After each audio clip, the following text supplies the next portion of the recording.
It's time for the Snap.Build cast, your podcast focused on home builders of all sizes and offering professional views of experts in the home building industry, from financing to final walkthroughs. Thanks for joining us.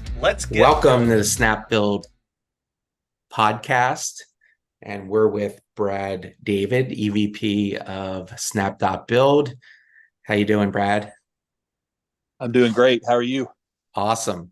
So today we're going to talk about an interesting topic because there was a report from the Association of Professional Builders 2022, their annual report on the state of residential construction. And they found some key findings that I think builders, mortgage brokers, people that are building homes, working with residential high-end builders would be interested in. So here are the 3 points, and then we'll kind of dive into the details of it and get Brad's perspective. The point number 1 was almost 1/3 of global residential construction projects were delivered late in 2021 and 2022. That trend has continued. Less than half of the residential builders underestimated their fixed expenses per job and per day, and more residential projects were over budget. And I think this is not just, in this report, these are things that happen every day in the construction industry and, of course, in other industries. And, Brad, you have 30 years of building experience, being on the ground, in the dirt. Why is it that projects are delivered late? What are the key factors, and how can builders alleviate some of those key factors? And then we can talk about some of the mechanisms around technology and planning that can help alleviate some of these problems. Sure. Again, I always focus on the residential sector of these conversations, Yeah. And the reason that you typically see, there's a lot of reasons in residential construction why projects are delivered late. There's so many factors that go into scheduling on the residential side, some of which are, totally out of the builder's control, whether it's weather. You and I were having a conversation, before we started the pod about COVID and the impact that COVID had on our industry specifically. It affected so many different industries, so many different ways. But one of the ways that we really saw it affect residential construction is specific to this article and the point that it's making. It totally disrupted the supply chain. There were tons of logistic issues. All of a sudden, you had a workforce that was in limbo a little bit in terms of, could they go to work? What did that look like? So if you think about it as, the builder is the quarterback of every build, every project. He sits in the middle between scheduling the trades, managing all that goes into that, whether it's weather or completion of a prior task and all those kind of things. It's pretty remarkable that, the builders that did well and stayed on track, if you could do a deep dive into their business and figure out how they did it, there's a huge lesson there. I know that for our builder clients, we feel like we provided a huge resource for them, because again, what we provide our clients is, hey, you just go build.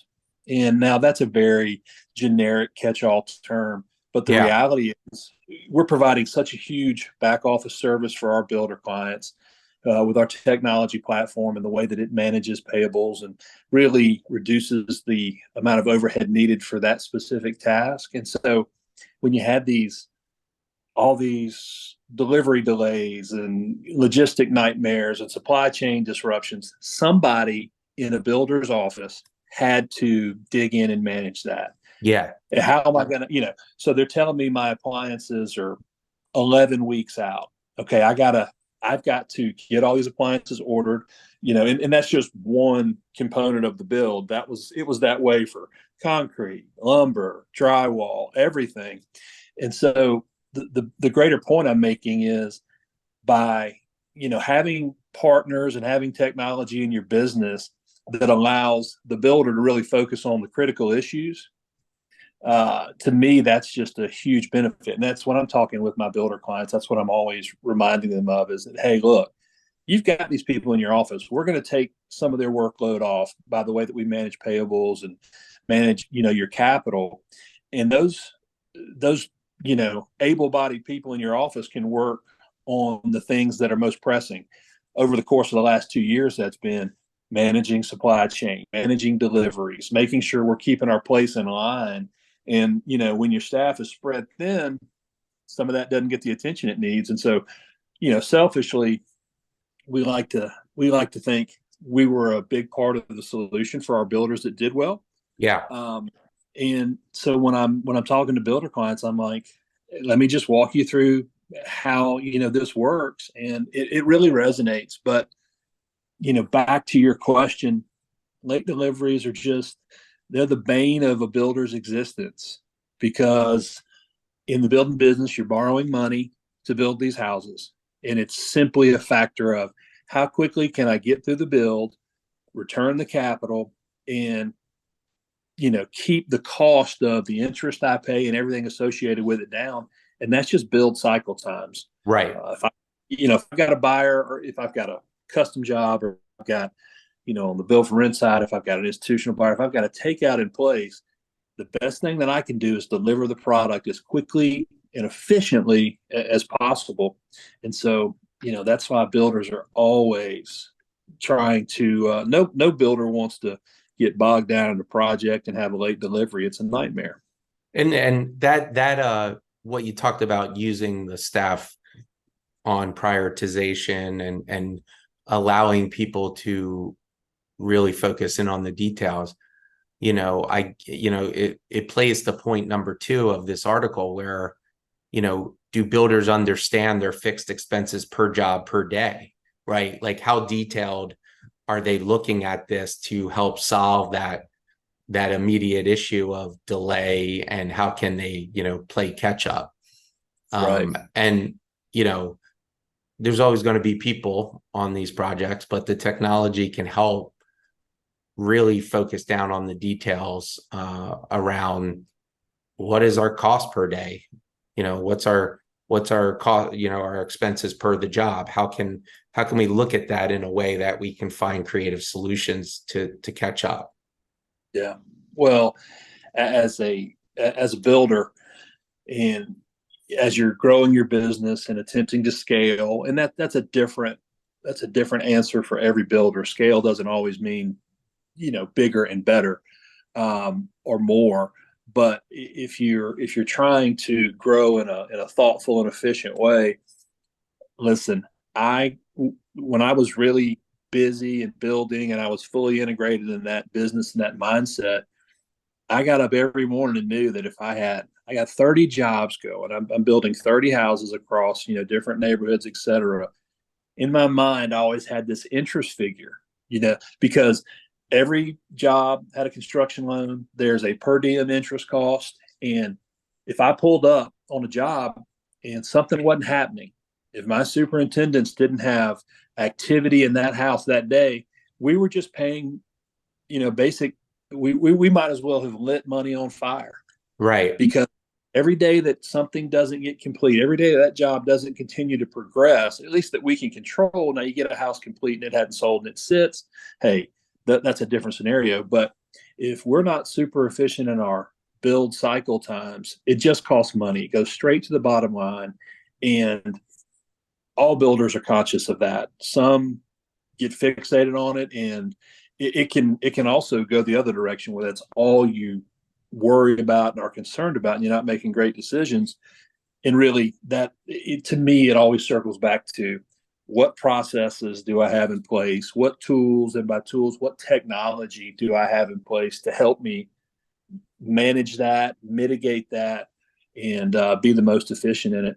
And again, in my mind, a lot of it circles back to we've got a platform that really addresses a big piece of that, and we can help guys build faster.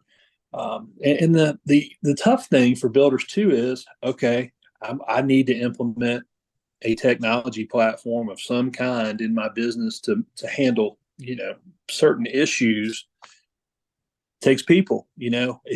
I've got to hire people, I've got to put people in place, etc. And for our builder clients, that's included in what we provide in terms of the capital. It's attached to that, and so there's not that capital outlay. There's not that human capital that you have to go put in place. And so again, I'm always in my discussions with my builder clients reminding them, hey, this is such a unique way of doing this. You're kind of outsourcing that to us, and all we focus on is that piece of your business every day, so that you can focus on other pieces of it. And it resonates. It really does. Yeah, and not to get philosophical and deep, but Steve Jobs has a great quote, and it's, focus is about saying no, right? And sometimes delegation, outsourced resources in a way that can,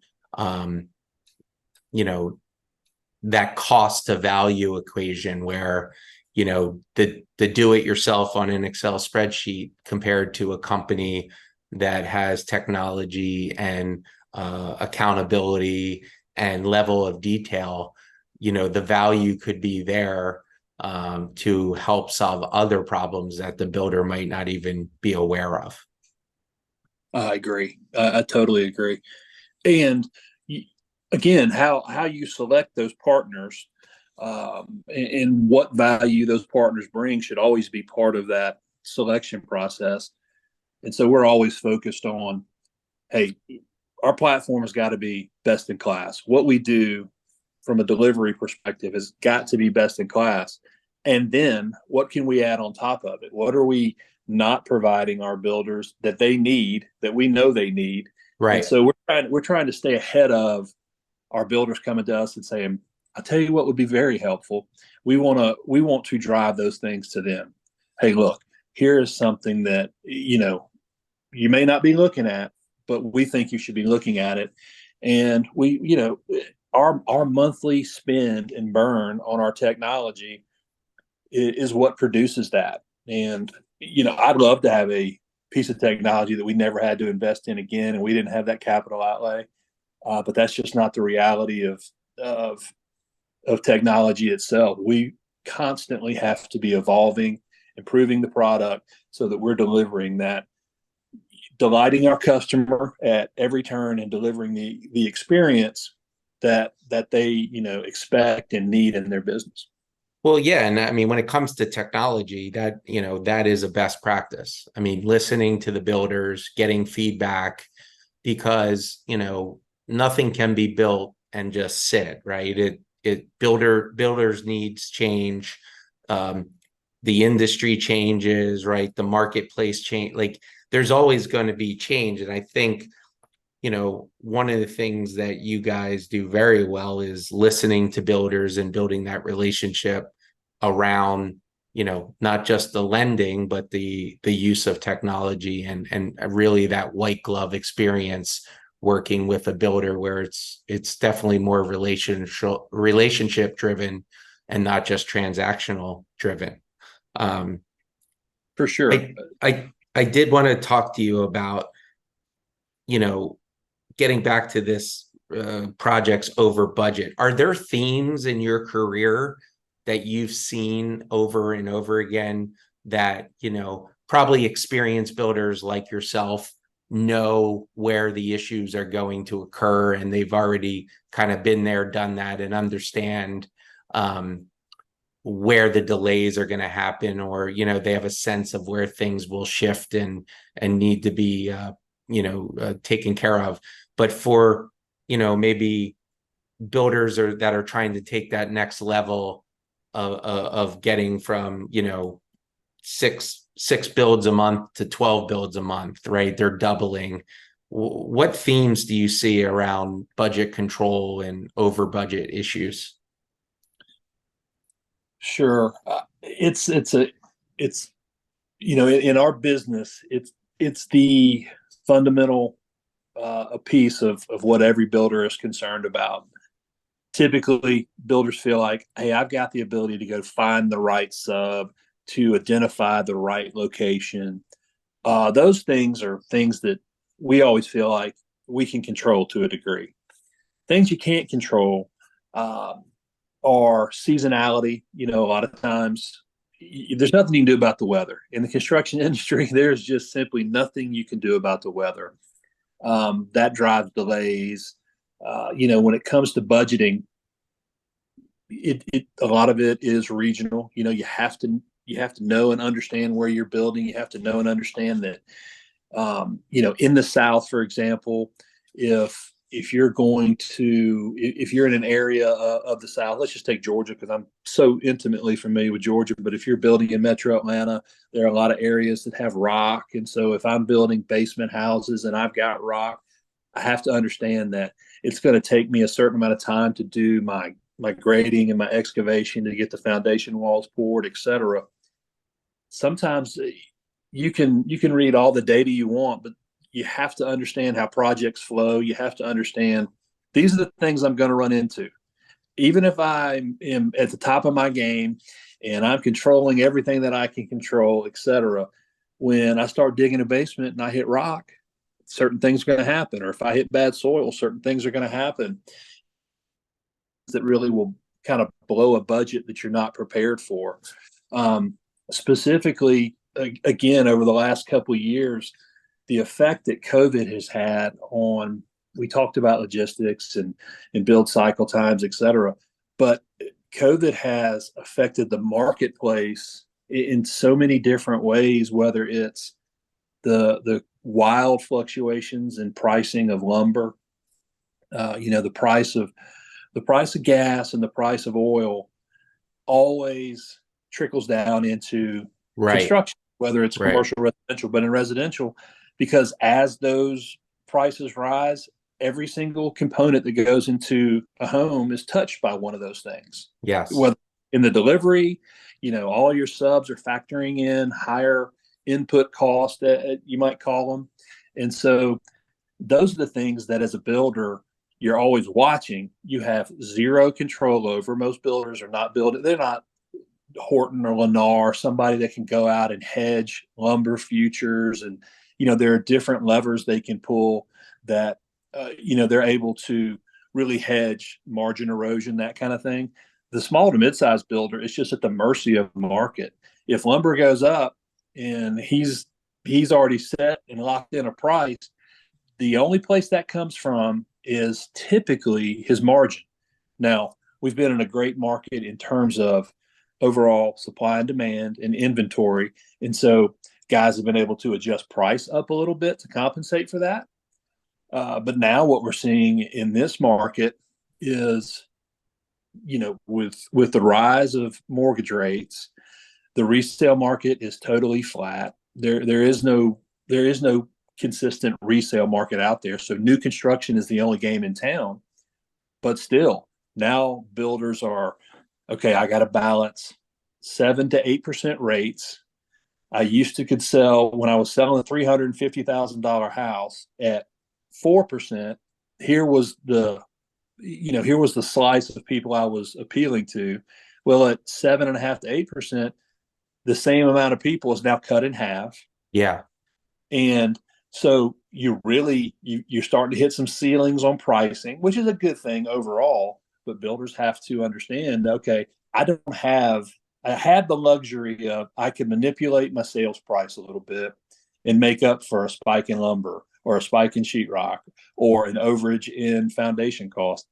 When the market gets tight and you don't have the ability to just add 10,000 to the sales price and everybody's going to buy it, so then you really see how complicated that equation is. And again, you got to have partners that recognize that and that can help you with that.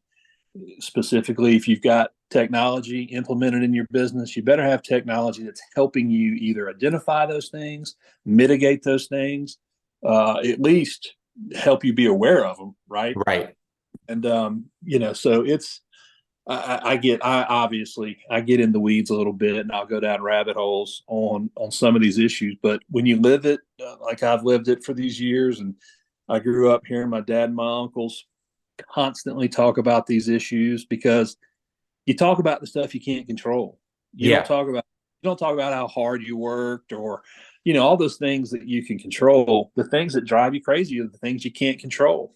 And so, Right, which are the most frustrating, because they have sometimes the biggest impact on your livelihood, your business, your family, your relationship partners, right? That's for the sure. frustration part. Yeah. Brad, this was great, Sure. talking about solving the residential construction budget issues. And the reality, unfortunately, is there's just, like in life and work and business, there's just some things that you can't control. But, how can you at least be aware of these things and be ready for when they happen? So, Brad, awesome conversation today, and look forward to the next one. Yeah, so I guess the next time that we speak, we will be fully into the dogs season, and it looks like that we'll be into the eagle season, which, as we all know now, the eagles are simply just a professional version of the dogs down here in Athens, and so we'll have a lot to catch up on. That's right. The college, they're the minor league football team of the NFL Eagles, right? Yeah. Yeah, you're looking at it one way, and I'm looking at it the other direction. We both see it the same way. For sure. It is funny. It is funny. It will be football season next time we talk, which is great. That's right. Awesome, Brad. Well, take care, and we will talk again. Sounds great. Talk soon. Bye-bye.